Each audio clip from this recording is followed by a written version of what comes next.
做坏事的。还要说你今天回去钟点费拿出来。给民众说好一半的，好一半了，占一半了。对，10万一了。OK， 好，那我们因为我们今天人数虽然不多，但是我相信大家看到桌上满满的东西哈，相信会带给大家校园丰富的收获的部分哈。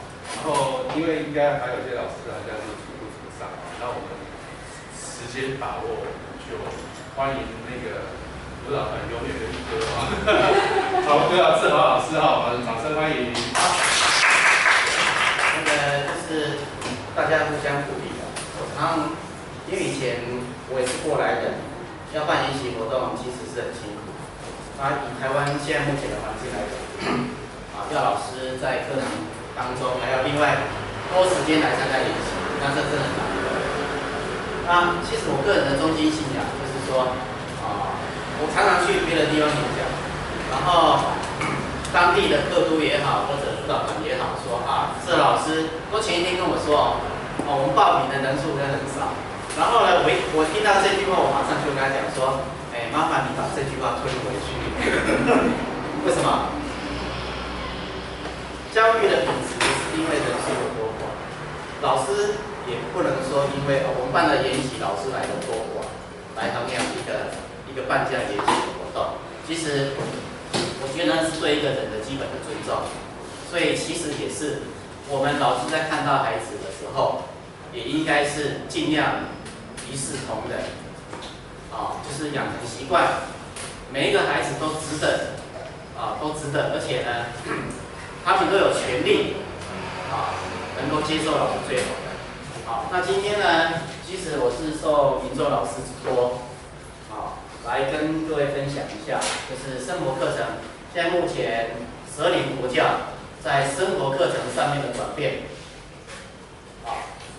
又带到你上面的转变，然后这之间的差异度是什么？其实我常常就是说，有人说老师要改变，其实我觉得老师其实不见得需要改变，但是可以转变，改变跟转变不一样的地方是，转变是换一个角度来看。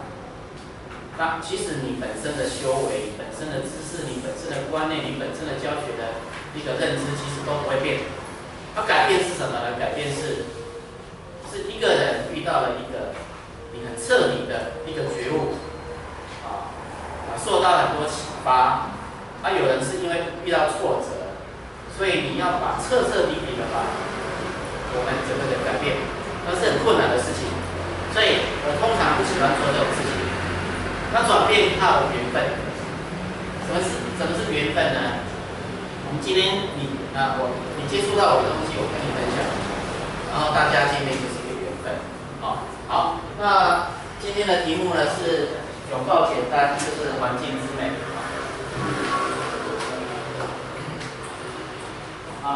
我今天呢会用实际校园，如何带孩子，带完孩子来了解、发现你的校园美的地方。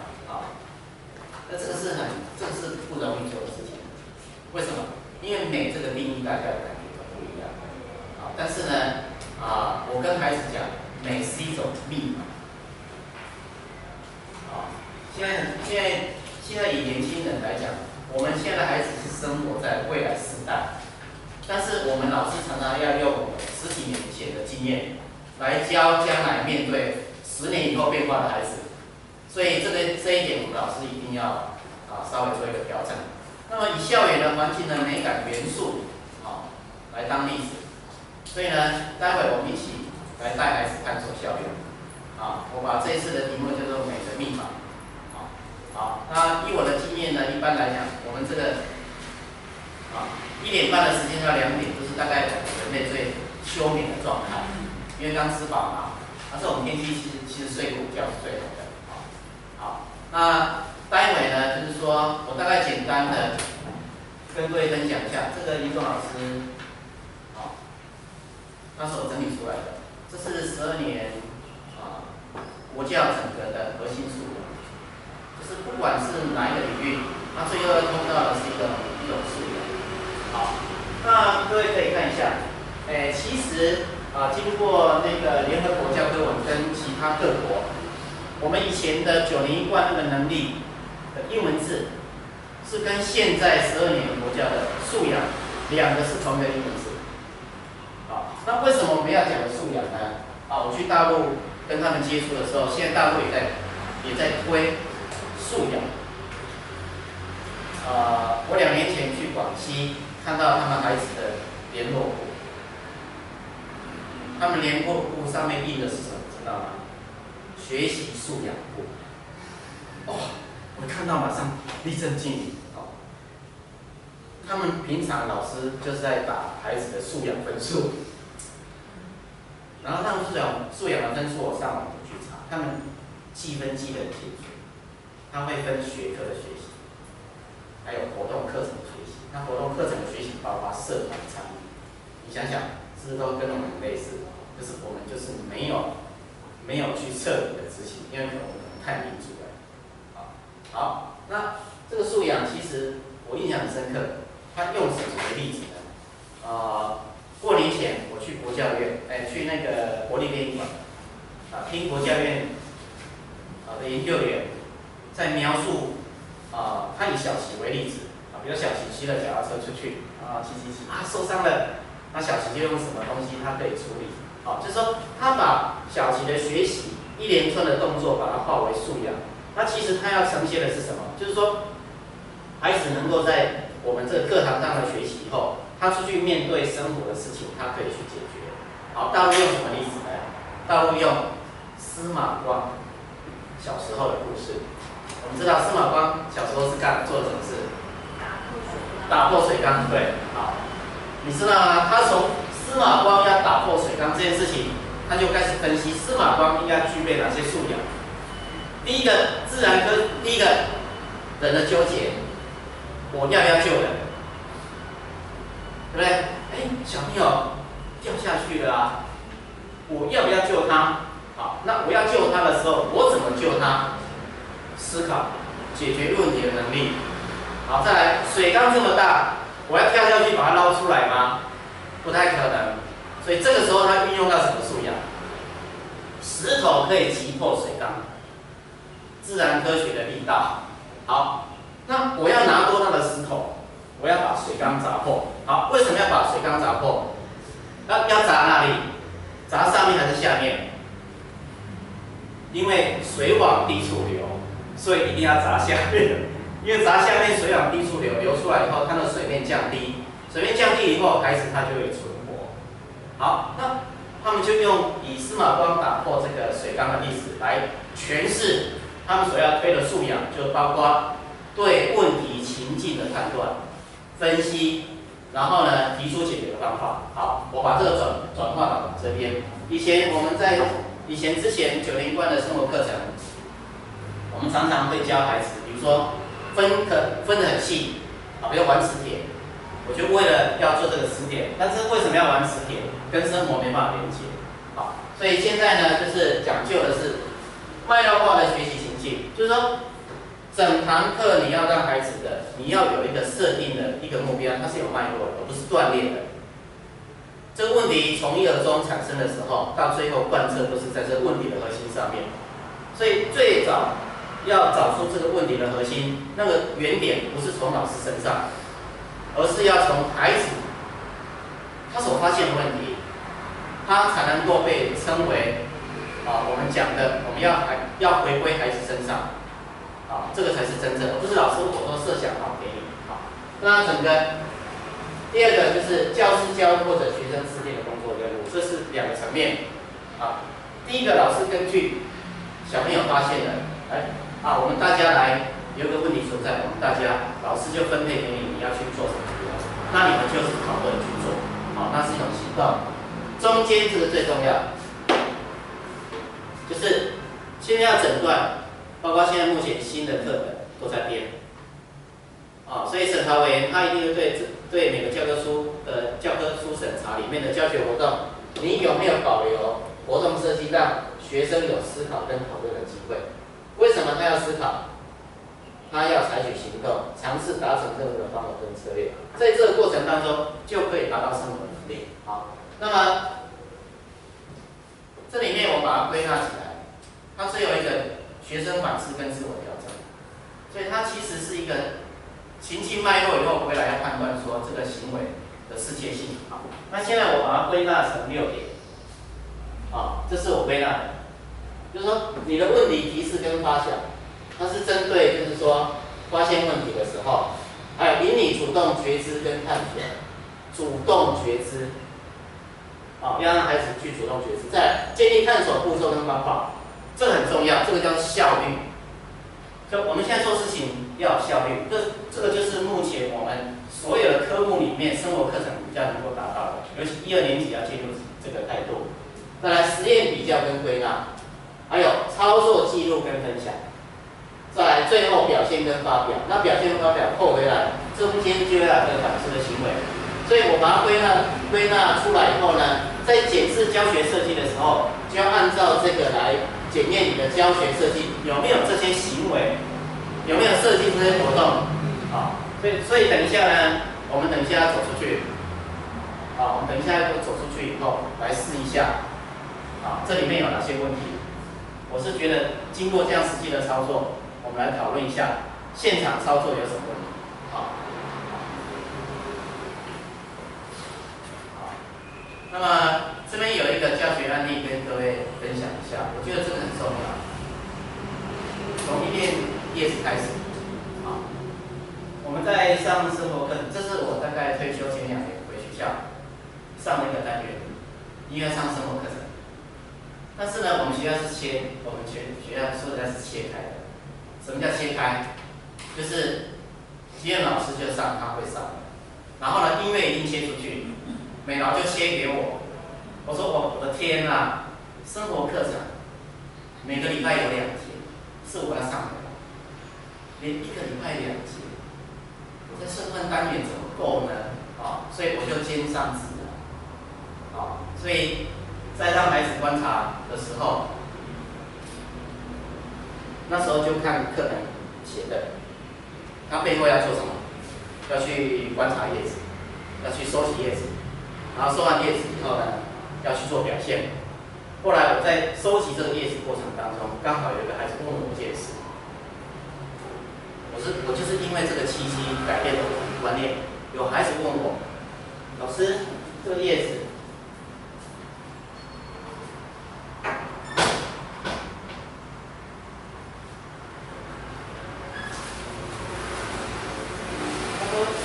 掉下来了，怎么样子让它活回去啊？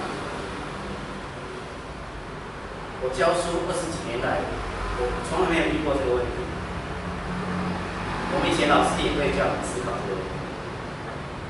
可是孩子问我说：“他怎么活回去？”我就开始一连串的人生的挣扎。我又要改变我的教学策略，来解决这个孩子的问题。我真的做了。我后来把这个活动移到别的地方去尝试，我就跟孩子讲：“小妙，你看叶子都掉下来了，我们用什么方法让它活回去呢？想办法。”有人说要教那一种不老长生还原术，你去发明吧，对不对？然后这个东西会牵涉到很多，然后呢，我就骗他，我说：“老师跟你们讲一个埃及的。”埃及人，他们注重来生，所以他们不注重现实的生活。埃及人的生活都是为了来世，所以他们就会有木乃伊。木乃伊是什么？知道吗？老师，那是尸体耶。对。他为什么保留尸体啊？好恐怖哦。那是因为埃及人跟我们想法不一样啊。埃及人千方百计，他活的就是为了他将来灵魂跑掉以后回来还可以找到他的身体啊，所以他就要保持他的身体啊，所以这个开始就是让他们知道说原来埃及人就在发明任何的东西，就是要保存尸体，木乃伊让它不会腐烂那回来以后呢，不打紧灵魂回来以后怎么办？你要唤起他的记忆啊，所以埃及的艺术，它在壁画上面都会画什么？画壁画，画他的生活。对不对？好，就是因为要换吉他，但是埃及人有一个问题，好，你知道埃及的壁画看起来都像什么？谁知道埃及壁画的什么画？你还没印象？然后他为什么要这样画？他为什么要这样画？我这边是没有图片，等一下让图片给你看。好，埃及人很聪明，就是他有一个叫正面型法则。他说，你来看尸体的话，正面大家那个都看不到，所以呢，他画人的时候最好是可以画侧面，因为侧面可以看到你的脸部整个的造型。可是呢，画惨了，画侧面的时候只有看到一只手，所以呢，你的身体要被人家看得到，这样子。那这样子呢，手又看不到，所以你要看5根手指头，这样子。好，脚呢只看到10根脚趾头，对，所以呢，脚要画这个样子。好，出来了，这个叫埃及的正面型法则。但是告诉各位，我民国69年进新竹师专的时候，民国70年读艺术史的时候，我们教授这样子告诉我们：埃及人是正面型法则，但是从来没有告诉我是什么。25年后，我才通透这个道理。原来，任何艺术的表现跟生活都有关，跟你的价值观有关啊。那其实这个单元刚好慧雅老师进来，这一个单元是在他学校进行的，就是一片叶子，小朋友说要让它活回去，所以它里面这个问题就包含几个层面。第一个，你要解决自然问题；第二个，它是生命的，它是人为的，也是艺术的。所以我用埃及的历史来告诉孩子，骗他们，只有艺术的方法可以让这个叶子活回来。所以世界上有这么多那个艺术的表现，好，这个就是最后的作品。好，那为什么会产生呢？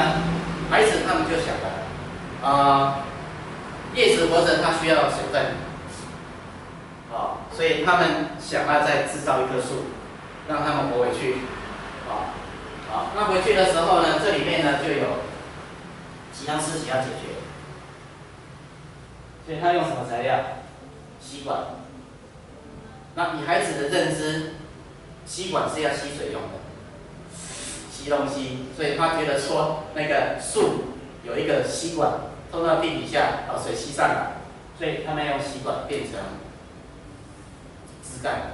然后呢，叶子呢就去把它拓印，因为你不可能把叶子都连回去，所以他要保留它，因为他们知道叶子呢它会枯萎，所以呢把叶子的容颜记忆下来，那就是用拓印，对不对？可是呢，我们就很技巧性的，我明明要教孩子拓印，可是我很技巧性的让孩子有一个很合理的理由，他要保留它的容貌，然后呢，这棵树要很多叶子都在上面。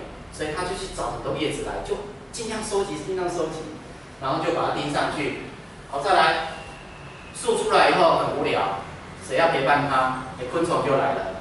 所以就整个把一个从树的发现、表现的形式，跟孩子所探讨出来的东西，把它完成。好，那做这件事情的过程，中间就是有包括他对材料的处理，跟整个他们的想法。而且从这里面，他们学会了包括拓印的技巧、吸管钉合的方式跟订书机的用法，好，所以它整个起来就是这样子。好，所以这整个的教学案例跟各位分享的就是说，我特别列了这个比较。好，第一个，你看我们的课本之前。小朋友让我们出去探索校园，干嘛？好，那假如换一个方式呢？校园哪里最神秘？就有了想象每一个人对神秘的定义不一样。我是引发这个话题。再来，下课你都喜欢去哪里？不见得大家都要去游乐场玩哦。他会跟你讲说，我有一个秘密基地，或者校园有什么东西。那有哪些地方你觉得很怎么样子？好来了，这样子一堆跟这样子的命题出来，那其实小朋友让我们出去探索校园，就是老师规定一定要出去。好，所以问题的提示跟发想中间的差异度，好，比如说上课钟声响了，应该做哪些事呢？这个是什么？命令，这就是常规。可是呢，你要让孩子如何去理解？那下课钟声响了要注意什么事情？我们都好像要教孩子做什么事情。可是呢，你换句话问小朋友，你怎么去分辨上课钟跟下课钟？就是绕一大圈进来，他就开始知道上课钟要干嘛，下课钟要干嘛，背后要引出他对生活规律的一个所谓的认知跟理解。再来，那为什么会有这两种声音钟声呢？因为学习、跟游戏、跟休息等等，它叫做建立常规。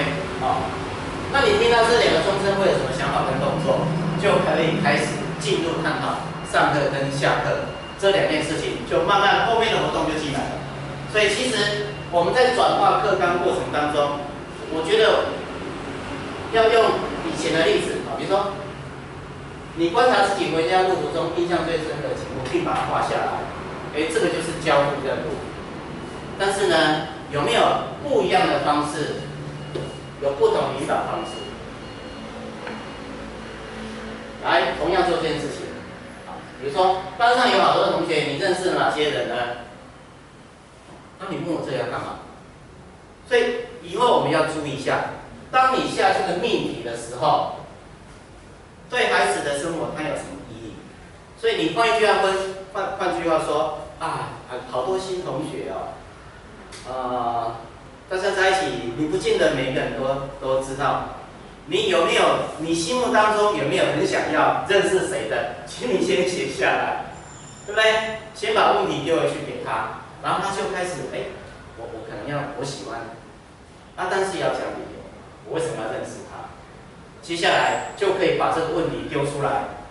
好，你假如要认识郭慧雅，你要想办法你要什么方式亲近他？你要如何去跟他或者知道他名字？那你如何？后面背后就是结交朋友，这个是什么？认识朋友就是记名字，但是背后聊完以后是要认识同学。我喜欢跟这个同学，这里面就有什么能力要培养？对，观察那个同学他的喜好，如何跟他亲近，如何利用什么机会？这个以后什么能力可以用到？追女朋友。追男朋友，就是以后要跟人家接触的时候，你要去观察，那就会养成我会仔细去观察的人，会仔细观察的人就会培养一个内在的心理，就是不会把每个人当作是概念把人当作是草芥或者怎么样子，会开始尊重人，会关心他的衣着或者家人，是背后他原先的学习。包括你发现校园里有哪些树，跟你觉得校园里面哪一棵树最特别？来了，对不对？这样是不是转过来了？好，最特别，来，可以了，来你讲，他讲，这样子好。所以，我大概用这个方式跟各位分享一下。好，那因为今天时间的关系，这个等一下我们回来以后呢，再跟各位老师。现在呢，麻烦各位老师。